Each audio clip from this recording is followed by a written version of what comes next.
വാന്ന് ശാലിനി ഈ സാധനത്തിന് അങ്ങോട്ട് വിളിച്ചോണ്ട് വാ. ചുമ്മാ ഒന്നിങ്ങി വാ മനുഷ്യനെ വിനോദേട്ടാ.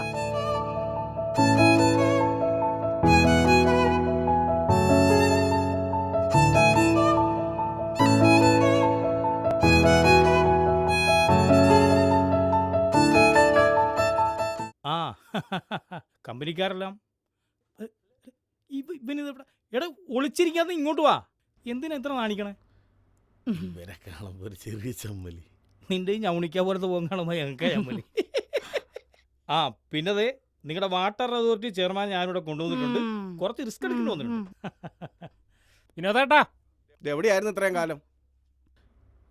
ഞാനിപ്പോ വന്നേളല്ല, ഒന്ന് അകത്തേക്ക് കയറട്ടെ, എന്നിട്ട് പറഞ്ഞു തരാം. ടീച്ചറും കൂടി ഇവിടുന്ന് പോയപ്പോൾ ഭയങ്കര സങ്കടമായി വിനോദേട്ടാ. ഈ ലോകത്തിന്റെ ഏത് കോണിൽ ജീവിച്ചിരിപ്പുണ്ടെങ്കിലും എൻ്റെ വിനോദേട്ടൻ എൻ്റെ അടുത്ത് തന്നെ തിരിച്ചു വരുമെന്ന് എനിക്കറിയായിരുന്നു. കണ്ട, ഇതാണ് ഈ മനപ്പുറം. മനപ്പരുത്തവും മണ്ണാങ്കെട്ടൊക്കെ അവിടെ നിൽക്കട്ടെ. ഇനി എന്തെങ്കിലും പ്രശ്നം ഉണ്ടെങ്കിൽ ആ മുറിക്കകത്ത് തീർത്തേക്കണം. പുറം ലോകത്തെ അറിയിക്കരുത്. ഇനി അഥവാ എന്തെങ്കിലും വിഷയം ഉണ്ടെങ്കിൽ ശാലിനിയുടെ അടുത്ത് എൻ്റെ നമ്പർ ആ ഉണ്ട് ഉണ്ട്. എന്നെ വിളിച്ചാൽ മതി, നമുക്ക് സോൾവ് ചെയ്യാം. അയ്യ. ഓ, എന്നാ വിനോദേട്ടാ എല്ലാരും ഇരിക്കേ, ചായ കുടിച്ചിട്ട് പോവാം. ശരി എന്നാ. ആയിക്കോട്ടെ. എന്തായാലും വിനോദ് കുറേ നാൾ കൂടി വരികയല്ലേ, അപ്പോൾ അതിൻ്റെ സന്തോഷത്തിലായിരിക്കാം നമുക്കൊരു ചായ കടിച്ച് പിരിയാം. ഇത്രയും കാലം എവിടെയായിരുന്നു വിനോദേട്ടൻ?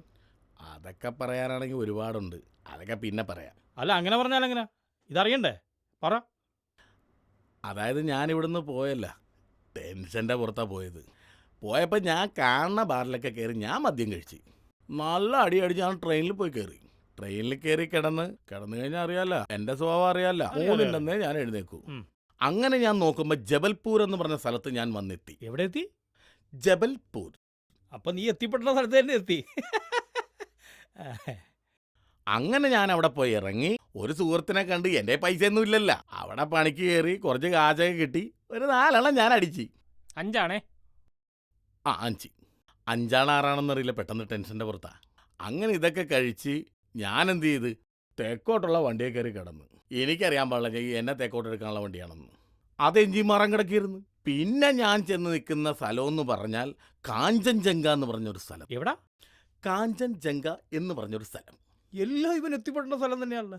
എന്നിട്ട് അവിടെ പണിക്ക് കയറി പൈസ ഒപ്പിച്ച് അവിടുന്നും ഒരു 4 എണ്ണം ഞാൻ അടിച്ച്.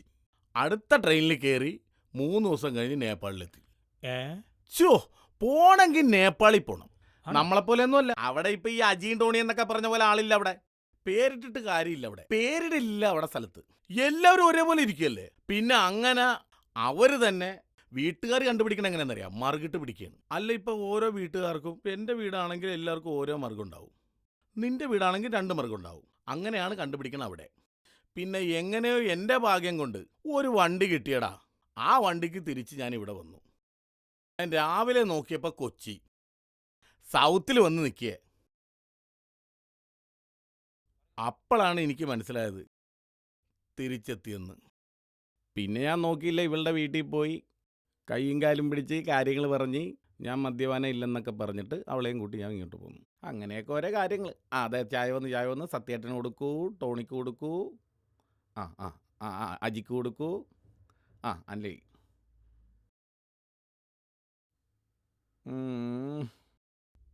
കഥകളെല്ലാം ഞാൻ കേട്ടു.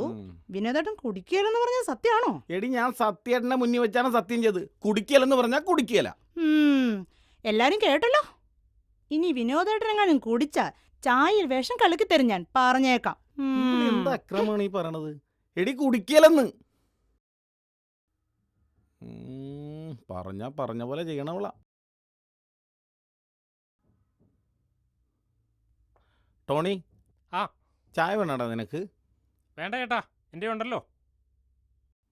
നല്ല ചായടാ. വേണ്ട വേണ്ട, ഉണ്ട്, മതി.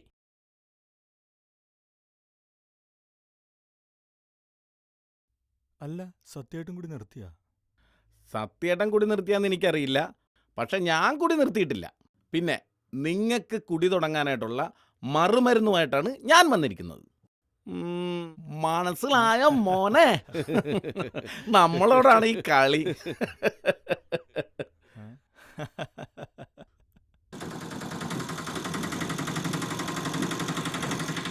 സത്യേട്ടാ, നീ ആരുടെ എവിടെ പോയി കിടക്കുമായിരുന്നു? എവിടെയൊക്കെ നിന്നെ അന്വേഷിച്ചു. എന്ത് പറയാനാ സത്യേട്ടാ, പെരപണി നടക്കുകയല്ലേ, കാശിൻ്റെ കാര്യം എവിടെ എത്തിയില്ല. എടാ രാജേഷേ, വിനോദേട്ടൻ വന്നടാ. സത്യം?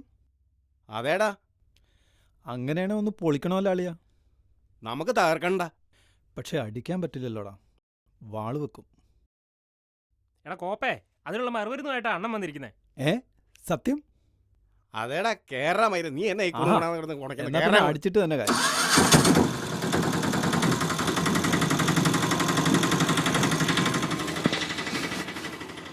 അപ്പോൾ നമ്മുടെ മദ്യപാനം നമ്മൾ റീസ്റ്റാർട്ട് ചെയ്തിരിക്കുകയാണ്. എല്ലാവരും ഹാപ്പിയല്ലേ? അപ്പോൾ ഈ മദ്യപാനം ഉദ്ഘാടനം ചെയ്യാനായിട്ട് നമ്മുടെ പ്രതിപക്ഷ നേതാവിനെ ഞാൻ ക്ഷണിക്കുകയാണ്. 2 വാക്ക് കേട്ടോ. പ്രിയപ്പെട്ട സുഹൃത്തുക്കളെ, കുടിയന്മാരെ, നമ്മുടെ ഈയൊരു ഉദ്യമത്തിന് എൻ്റെ എല്ലാവിധ ആശംസകളും ഞാൻ ആദ്യം തന്നെ അറിയിക്കുന്നു. സാധാരണ മദ്യപാനം തുടങ്ങുന്നതിന് മുമ്പാണ് നമ്മൾ ഉദ്ഘാടന കർമ്മം നിർവഹിക്കുന്നത്. പക്ഷേ 5 അടിച്ചവൻ്റെ തലയ്ക്ക് റിലേ പോയപ്പോഴാണ് ഉദ്ഘാടനത്തിൻ്റെ കാര്യം ഇവൻ ഓർക്കുന്നത്. എങ്കിൽ ഞാനൊരു കാര്യം പറയുന്നു. ഇത്രയും പേരെ കുടിപ്പിക്കുന്നതിന് വേണ്ടി മറുമരുന്ന് കൊണ്ടുവന്ന് എല്ലാവരെയും കഴിപ്പിച്ചുകൊണ്ട് ഈയൊരു ഉദ്യമത്തിന് തുടക്കമിട്ട് താനൊരു രാജ്യസ്നേഹിയാണെന്ന് തെളിയിച്ച, സർക്കാരിന് വരുമാനം നേടിക്കൊടുക്കുന്ന ഈ ഒരു പൗരന് വേണ്ടി എല്ലാവരും നല്ലൊരു കൈയടി സമ്മാനിക്കുക. ഒപ്പം 2 വാക്ക് സംസാരിക്കുന്നതിന് വേണ്ടി, ആശംസ അറിയിക്കുന്നതിന് വേണ്ടി അധോലോക നായകനായ ആന്റണി ബ്ലിങ്കനെ ഞാൻ സ്നേഹപൂർവ്വം ക്ഷണിച്ചു. അങ്ങനെ നമ്മുടെ കുടി വീണ്ടും റീസ്റ്റാർട്ട് ചെയ്തിരിക്കുക. ബോംബെയിൽ നിന്ന് ഇത്ര ദൂരം വന്നതിന് ഒരർത്ഥം ഉണ്ടായത് ഇപ്പോഴാണ്. ഇപ്പോൾ എല്ലാവരും എൻജോയ് ചെയ്യുക. നമ്മുടെ ഈ പാർട്ടിയിൽ കലാകാരന്മായിട്ടുള്ള ആൾക്കാരുണ്ട്. നമ്മുടെ ടോണിക്കുട്ടൻ നമുക്ക് വേണ്ടി ഇപ്പം ഒരു പാട്ട് കിട്ടുന്നതായി. അതുമല്ല, അതുമാത്രമല്ല, നമ്മുടെ രാജേഷ് ഞാൻ ഇപ്പോഴാണ് മരുന്ന് കൊടുത്തത്. എങ്ങനെയുണ്ട് രാജേഷ് മരുന്ന്? പിടിച്ചു തന്നെ ഉള്ളല്ലേ? ഇനി ഓക്കെ, റെഡി ആയിക്കോളൂ. ആണാ? എന്നാ പിന്നെ ടോണിക്കുട്ടൻ പാടണേ. പാടിക്കോട്ടെ. പാട് പാട് പാടി. ഒരു സ്വപ്നമങ്ങനെ വിടർന്നിടുമ്പോൾ, ഒരു സ്വപ്നമങ്ങനെ വിടർന്നിടുമ്പോൾ, ഒരു യുഗജേതാവായി ഞാൻ വളരും. മനോഹരി നിൻ മനോരഥത്തിൽ മലരോടു മലർത്തൂകും മണിമഞ്ചത്തേരിൽ മയങ്ങുന്ന മണിവർണ്ണനാരോ ആരാധകനാണോ, ഈ ആരാധകനാണോ. അപ്പോൾ ടോണിയുടെ പാട്ട് അടിപൊളിയായിരുന്നു. ഇനി ഓരോരുത്തരുടെ വെറൈറ്റി സംഭവമുണ്ട്. ഇനി നമ്മുടെ സത്യേട്ടൻ്റെ മിമിക്രി, അത് നമുക്ക് കാണാം.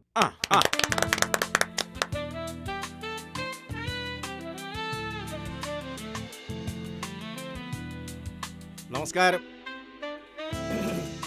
ഇസ്രായേലിന്റെ മണ്ണിൽ കിടന്ന് മരിക്കണമെന്ന എന്റെ ആഗ്രഹം, അതിന് എന്റെ ചന്തിമോളായിട്ട് ഒരവസരം ഒരുക്കി വെച്ചിട്ടുണ്ട്. അതിനങ്ങാനും ആരെങ്കിലും തുറക്കം വെക്കാൻ നിന്ന എന്റെ പൊട്ട് സച്ചിദാനന്ദ, സത്യമായിട്ട് നിന്റെ 2 കാലുകൾ ഞാൻ തല്ലി കുടിക്കും. ഈ ഗ്രീരിയ പറയുന്നേ. നീ സ്റ്റേജ് ചെയ്തിട്ടുണ്ടോ? ഇല്ല. ചെയ്യണ്ട. ചെയ്തു കഴിഞ്ഞാൽ നീ ഇസ്രായേൽ വരെ പോകേണ്ടി. അപ്പോ ഇനി ഒരു അടിച്ചുപൊളി പാട്ടിലേക്ക് പോവാണ്. ടോണിയുടെ ഒരു വെറൈറ്റി പാട്ട്.